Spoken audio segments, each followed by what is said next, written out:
Tervetuloa taas Leffahullu-podcastin pariin. Tällä kertaa arvostelussa jälleen yksi Dracula-elokuva, eli Dracula A Love Story, tai Love Tale, anteeksi, virhe heti nimessä. Pidän todella paljon Dracula- ja vampyyrileffoista, joten tottahan toki tämä leffa myös kiinnosti. Ja vieläpä kun ohjaajana ja käsikirjoittajana on Luc Besson, ja hänen kaikki leffat aina kiinnostaa. Ja mä halusinkin nähdä, millaisen Dracula-leffan Besson tekee. Tätä leffaa ei tainnut meillä tulla ollenkaan edes teattereihin, mutta nyt se oli tullut Prime-videon, josta sen siis katselin.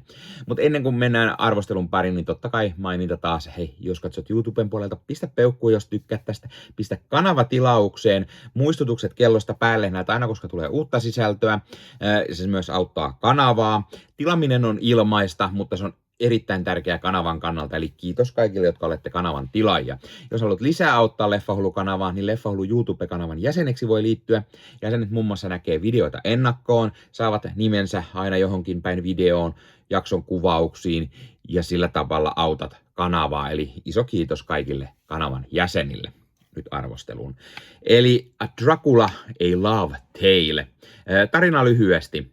Kun 1400-luvulla elävä prinssi Vlad menettää rakkaan vaimonsa, kieltää hän Jumalan ja saa ikuisen kirouksen ja hänestä tulee Dracula. Ja hänellä on vain yksi tavoite, löytää hänen kuollut vaimonsa uudelleen, sillä hän uskoo uudelleen inkarnaatioon. 400 vuotta myöhemmin eräs pappi yrittää päästä vampyyrien alkulähteelle ja tuhota koko vampyyrivitsauksen. Samalla kuviin astuu nuori Mina, joka muistuttaa kovasti Draculan kuollutta vaimoa. Onko kyseessä sattumaa vai kenties se reinkarnaatio? Tässä leffassa on paljon tuttuja Dracula-elementtejä. On tarinaa Vlad Seivästäjästä, on Jonathan ja Mina Harker, ja on romanttista tarinaa, on menetyksiä, on paljon sellaisia tuttuja Dracula-leffojen teemoja, mutta tässä on myös siitä normi Dracula-tarinasta poikkeavaa, kuten tämä Christoph Waltzin esittämä pappi, joka tutkii vampyyreitä. Hän ei ole siis Abraham Van Helsing, joten tämä tekee vähän erilaisen tyylin siitä, ja muutenkin tässä on monia eri asioita. Tässä on myös monia hölmöjä asioita, kuten tämä Dracula hurmaa naisia parfyymin avulla. Se parfyymi on niin huumaava, että kaikki naiset suorastaan hyökkää kimppuun ja tekee mitä hän haluaa. Ja Draculalla on palvelijoina tällaisia kivikargoileja, mikä nyt on ehkä vähän saakelin tyhmä idea, semmoinen pikkusen outo fantasia-aspekti. Ja sitten tässä on osittain hiukan hölmöjä asioita, tämä rakkaustarina, tätä Draculan vaimo Elisabethaa myöhemmin Minaa kohtaan vähän hölmösti tehty. Tässä on ehkä myös vähän se semmoinen, että tässä on niitä tuttuja Dracula-asioita, mitä on nähty liian monesti, ja aika moni niistä on myös paremmin tehtyjä. Ja osa niistä hölmöistä lisäyksistä on vähän hölmöjä. Tämä leffa on myös paikkapaikoin pikkusen sekava. Siinä tapahtuu paljon asioita, että tämän leffan pitäisi olla joko pidempi, ettei ne kaikki tapahdu liian nopealla temmolla siinä, tai sitten olisi ollut jonkinlainen minisarja tai jotain, mikä olisi käsitellyt hiukan ehkä enemmän näitä. Sen lisäksi se, että Dracula-leffa tuli Robert Eggersin Nosferatun jälkeen, niin voiko se edes päästä mitenkään samalle tasolle. Siitä huolimatta mä kyllä pidin tästä. Mä pidin siitä ideasta, että tehdään Dracula-leffa, jos on vähän uusia asioita, eri näkökulmia, sillä Dracula-filmatisointeja on tehty satoja ja taas satoja viimeisen yli vuosisadan aikana ympäri maailmaa, joten mun mielestä oli tosi mielenkiintoista tehdä vähän eri tavalla. Ja koska meikäläinen on nähnyt kymmeniä Dracula-leffoja, niin virkistävää, että ei ole kaikki niin tuttuja asioita ja ihan täsmälleen samalla kaavalla, vaikka siellä on paljon ehkä tuttuja ja kliseisiä asioita, niin ihan hauskaa silti nähdä uusilaisia ideoita, vaikka ne ei kaikki ihan toimikaan. Ja koodilla Leffahullu 15 saat nyt 15% alennusta Bad Record Storesta. Eli Bad Record Store on tämmöinen verkkokauppa, josta voi käydä ostamassa itselleen fyysistä mediaa. Eli tykkäät sitten elokuvista ja sarjoista tai vaikka CD-levyistä, vinyyleistä tai C-kaseteista, niin Bad Record Store on sinulle juuri oiva paikka, josta voit ostaa nämä fyysisenä hyllyyn itsellesi. Sivustolta löytyy esimerkiksi kaikille leffadikkareille mielenkiintoisia julkaisuja. Sieltä löytyy leffoja esimerkiksi, mitä ei enää välttämättä muualta löydä, koska ne painokset on aikaa sitten myyty loppuun. Sieltä löytyy mukavasti pohjoismaalaisia julkaisuja tai Suomi-julkaisuja, eli sellaisia, mitkä moni varmasti haluaa hyllyynsä ja tykkää keräillä.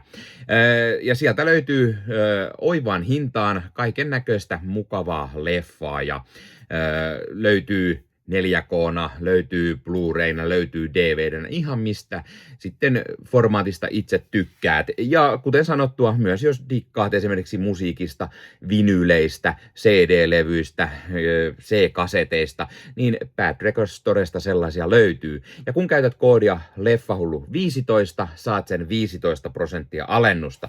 Ja kun vielä menet YouTuben puolelta, tuossa kuvauksissa alta näkyvän linkin kautta sinne Bad Record Storeen, niin sitten vielä meikäläinenkin hyötyy siitä jotain. Eli kannattaa ihmeessä käydä tuon linkin kautta, ja sitten kun käytät siellä sen koodin Leffahullu15, niin saat sen 15% alennusta. Eli mikä sen mukavampaa pikkualennus, kun käyt ostavassa itsellesi hyllyyn omaan leffakokoelmaan lisää täytettä. Eli kipin kapin katsomaan sinne, ja Bad Record Storesta on tulossa myös esittelyvideota, eli mitä kaikkea mukavaa sieltä sivustolta löytyy, joten pidä Leffahullu YouTube-kanavaa silmällä, niin lähiaikoina sinne varmasti sellainenkin ilmestyy. Nyt takaisin arvostelun pariin. Ja onhan tässä vaikka ja mitä semmoista muista Dracula-leffoista otettuja asioita, mutta silti tämä on vähän niin kuin virkistävästi erilainen. Tässä on ihan hyvä lopetus ja nähdään semmoisia kunnon taistelukohtauksia. Draculan lopputaistelut on tosi hyvä. Tulee vähän semmoista pikku actionia mukaan, eikä yllättävää, koska Luc Bessonhan on tunnettu action-leffojen ohjaaja. Myös tämä Draculan ja Elisabetan kautta Minan tämä rakkaussuhde on tuotu esille ihan hyvin. Tämä Dracula kaipaa edesmennyttä vaimoaan, elämänsä rakkautta. Se on ihan hyvä asia tässä leffassa, kun se etenee se asia ja sitten tulee semmoinen, siinäkin on tiettyjä tyhmiä kliseitä ja semmoista ja hieman, että se vähän on tyhmästi tehty. Ja sitten se rakkaustarina ja sitten se semmoinen mystinen seksuaalinen vetovoima, ne on aina tärkeitä Dracula-leffoissa, ne on kiahtovia, vaikka tässä ei ehkä ollut kauhean hyvin toteutettu kaikki niitä näillä alueilla, vaan oli hiukan hölmösti tehty, niin oli ainakin hienoa, että se on otettu mukaan ja haettiin sitten haettiin selityksiä erilaisilla lähestymiskulmilla, niin se oli ihan virkistävää, vaikkei se ehkä ihan toiminut niin hyvin. Tässä oli ihan hyvät näyttelijät kuitenkin. Caleb Landry Jones näyttelee Draculaa. Hän onnistuu melko hyvin tekemään Dracula-roolin ja olemaan niin kuin hyvä Dracula. Toki moni on ehkä tehnyt myös paremmin. Christoph Waltz, joka näyttelee tätä pappia, joka jahtaa vampyyreitä, koittaa tuhota vampyyrien alkulähteen, niin ehkä vähiten yllättäen Waltz on jälleen mahtava roolissaan, vaikka hän tekee ehkä semmoisen samantyylisen roolin kuin yleensäkin, mutta hän sopii siihen mainiosti ja vetää sen kyllä hienosti. Joey Bleu on Elisabetha kautta Mina, ja mun mielestä tämä Bleu vetää varsin hyvin tupla-roolin, varsinkin hänen tämä Mina on hyvä tulkinta aina niin tutusta hahmosta.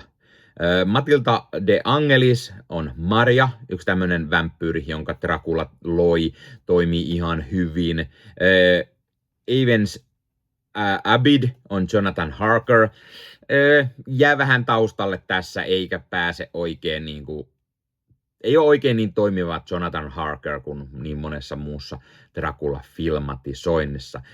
Tässä on mukana myös Bernard Xavier Corby ja David Shields muun muassa. Tämä leffa oli hyvin lavastettu, puvustettu ennen kaikkea. Hienoja eri vuosisatojen nähty maskeraukset. Tässä on hienoja vampyyrin maskerauksia, Dracula vanhana ja niin poispäin. Mutta lopulta tämä on vähän semmonen ok keskinkertainen leffa. Mä antaisin arvosanaksi tää sen 7/10, eli tää on ihan ok leffa ja kyllä tämän parissa ihan viihtyy, mutta ei taas semmonen, että niinku jes, taas hyvä Dracula-leffa, vaan enemmänkin semmonen, että no niin, taas yksi Dracula-leffa lisää niihin 10 jo nähtyihin Dracula-leffoihin. Laita kommentteja, onko sä nähnyt tämän leffan? Mitä mieltä sä oot? Tykkäät et? Miksi et? Mikä on sun suosikki Dracula-elokuva tai tulkinta Dracula-aiheesta? Tykkääksä sä muuten Dracula-leffoista tai vampyyrileffoista? Mikä on sun suosikki Luc Besson elokuva ja minkä takia? Lait kommenttiin. Ja muista ottaa Leffahullu somekanavat haltuun ja ei muuta. Ensi kertaan.